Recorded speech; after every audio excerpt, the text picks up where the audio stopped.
Story 1: World of Warcraft. I was fortunate enough to escape shortly after becoming an adult, but I have not played a massively multiplayer online role-playing game since because I know who I am. Story 2: Civilization V.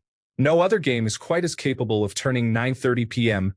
I'll sit down for a nice evening of Civilization into 5:30 a.m. Oh no, my sleep schedule is shot again.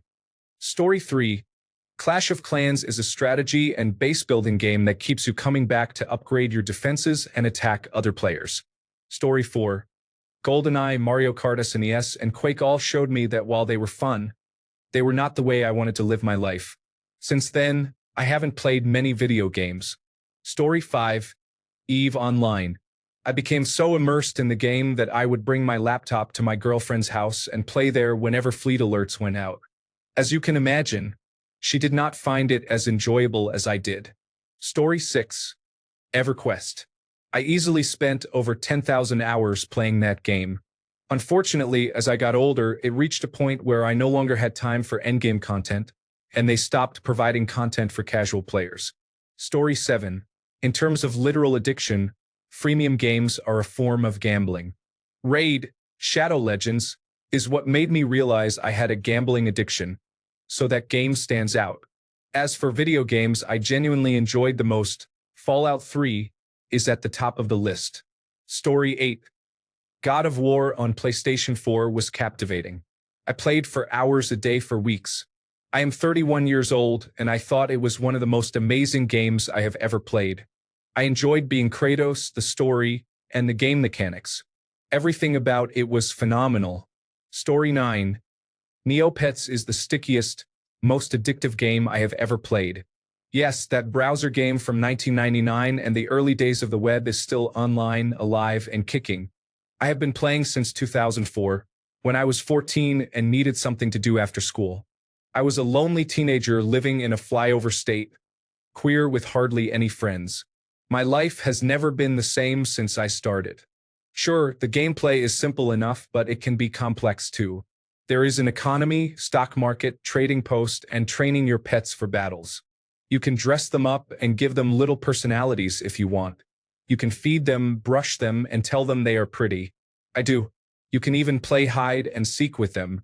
There are many pets to choose from, and not all of them are cute if you know how to change their appearance from the basic 4 colors. There is an achievement system with secret avatars you can earn to use on the message board, and if you play your cards right, you can become a millionaire. There are hundreds of games. Yes, it has all the elements that every late 1990s virtual pet game had, except with world building and 25 years of serious lore. Neopets takes place entirely in the land of Neopia, currently in year 26. It has moons and is in its own galaxy. Wars, battles, invasions, new lands, and discoveries mark the storied history.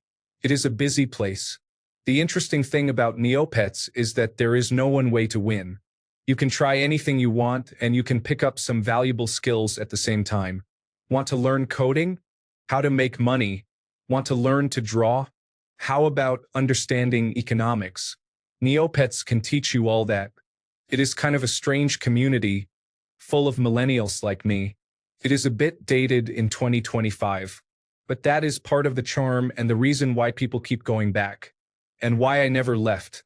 I learned to stylize, create unique characters, and ended up with an art and costume-making career that I only recently retired from. I owe part of my skills to Neopets. I have met lifelong friends, met them in person, and have real friendships because of this game. Some of my pets are now old enough to drive, and one of them in particular is one of the strongest in all the land. It is strange to say I am proud of a pixel, but honestly, Neopets changed my life. Story 10. Stardew Valley, Knights of the Old Republic, and the Elder Scrolls games pretty much guaranteed I would accidentally see the sunrise after so many just one more statements. Story 11. Genshin Impact. Thankfully, I jumped ship some years ago, but it made me spend hours upon hours on it as soon as I got home from school. Story 12. Definitely, goddamn Skyrim. I played plenty of massively multiplayer online games, but I always get burned out on them rather quickly, because people always complain that I don't level up fast enough or grind enough. Imagine playing the game in your spare time just to enjoy it and not treating it as a job. Story 13. GoldenEye 64 is what the millennial in me wants to say. However, I need to come clean and admit that it's Minecraft. Story 14. Daggerfall.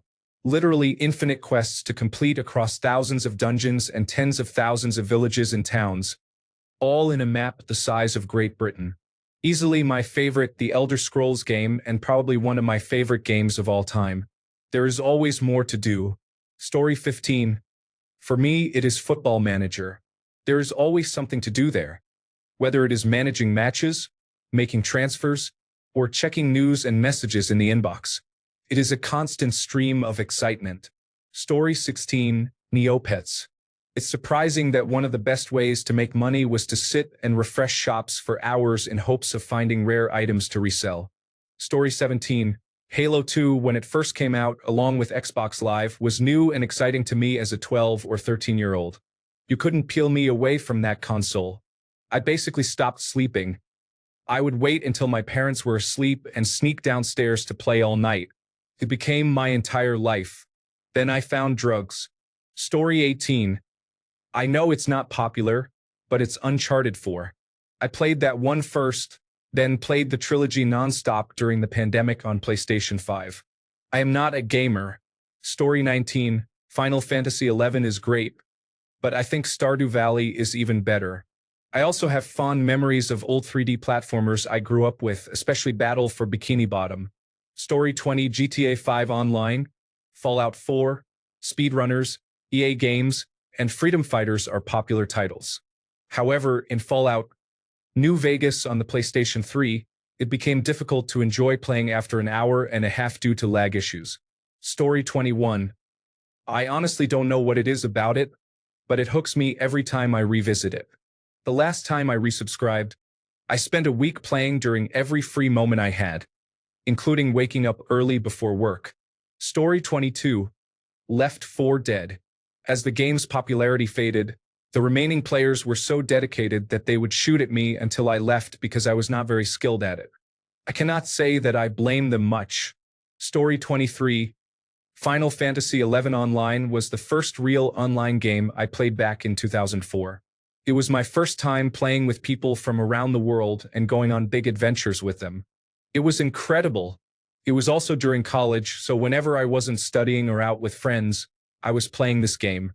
I have put in about 300 days, 200 plus hours, of playtime into the game over the years.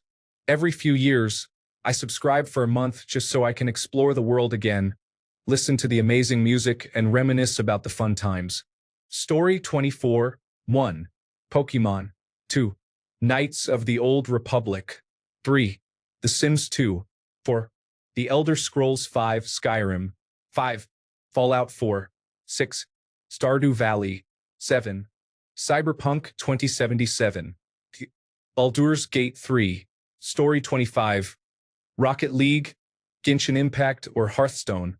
I can't decide.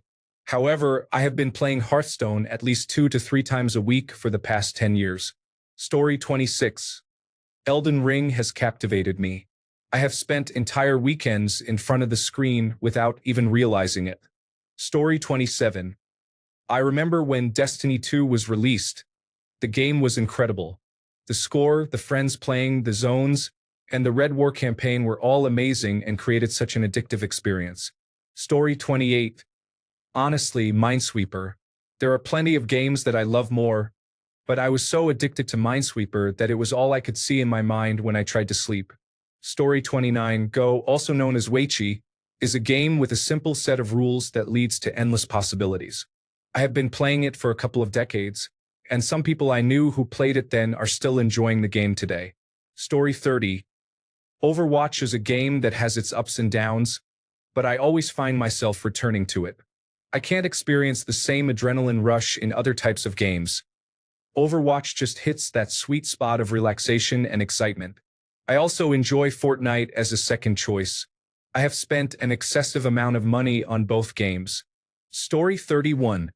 SimCity 2000. I would go to bed and close my eyes, and the grid of my city streets would be burned into my retina. To be young again. Story 32. Skyrim is undoubtedly my favorite overall. With a 150 gigabytes installation from all the downloadable content and modifications, I likely have over 5,000 hours in the game from my various playthroughs. However, to reflect on the past, in 1985 I became absorbed by an amazing innovative game called Alternate Reality on my Atari 130XE with an enhanced graphics adapter monitor and a floppy drive. I played for 49 hours straight with only coffee and bathroom breaks, and twice I had to fetch a new pack of cigarettes. No meals, no sleep. I just couldn't stop. Story 33. My recent addiction to Elden Ring was quite severe. My addiction to Skyrim was significant in the past, but I can no longer play it. Story 34. It was old-school RuneScape from 2003 to 2005. That was a major-time black hole of unparalleled origins. I finished school around 3 p.m. and sat on a chair until my mother yelled at me. I realized it was 9 p.m., so it was time for bed. Where did that time go?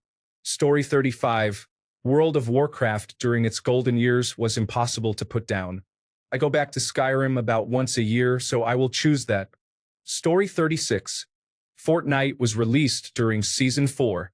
I played over 16 hours a day and dropped out of college because I skipped classes to play more. The silver lining is that my squad was in the top 1% for wins and KDA during most of that time, but we never entered any tournaments or similar events. Story 37. I don't think anything had me as excited as Final Fantasy Tactics. I literally couldn't go to school. I was so addicted. I was often late, sometimes very late. However, in the past 10 to 20 years, nothing has been as addictive as Kenture. Please consider purchasing it to support the development of Kenture 2. Story 38. GTA roleplay on 5M can be very engaging. When you get hooked, it becomes time-consuming, but it's incredibly enjoyable. It's different from games where you play every day for 2 to 3 hours. I'm talking about playing from sunrise to sunset. Story 39. For me, it was Warcraft 3.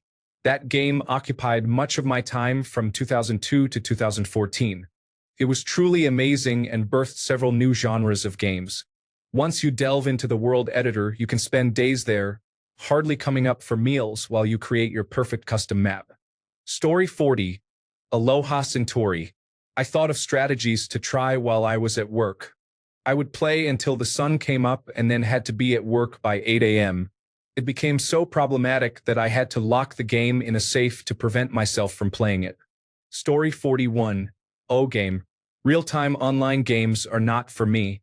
I would wake up in the middle of the night to get my fleet to safety so no one would raid my planets while I slept. Story 42. I like farming and grinding games. Ark. Survival Evolved takes the crown, with Eve Echoes a close second. After that, we enter the territory of games like FIFA, the older Battlefield and Call of Duty games, RuneScape and GregTech, New Horizons, a Minecraft mod pack that is remarkably good. Story 43. Counter-Strike. I have been playing since it was an early mod in Half-Life, and almost 25 years later, I still find myself telling my wife, just a few more kills, only to walk in about an hour later, shamefully saying, I got carried away again. I have developed discomfort in my shoulder to the point where I can't even throw a ball overhand, and it wouldn't be a stretch to say it might be caused by Counter-Strike and poor seating and posture. Story 44. Sock'em. Nothing has ever kept me up for days like Sock'em did except for, well, actual crack. Story 45. GoldenEye 007 on Nintendo 64. Oh, the hours my little brother and I spent in my 20s. It was the best game ever. Story 46. EVE Online has been around for 15 years. I had to retire after having kids, and I think about it most days even 5 years after stopping. The new EVE Frontier game has me feeling anxious like a junkie.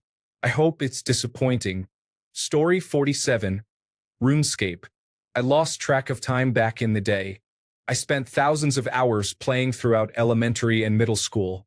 Story 48. I used to play PGA Tour golf on Windows in the mid-1990s when I was supposed to be studying for my A-levels.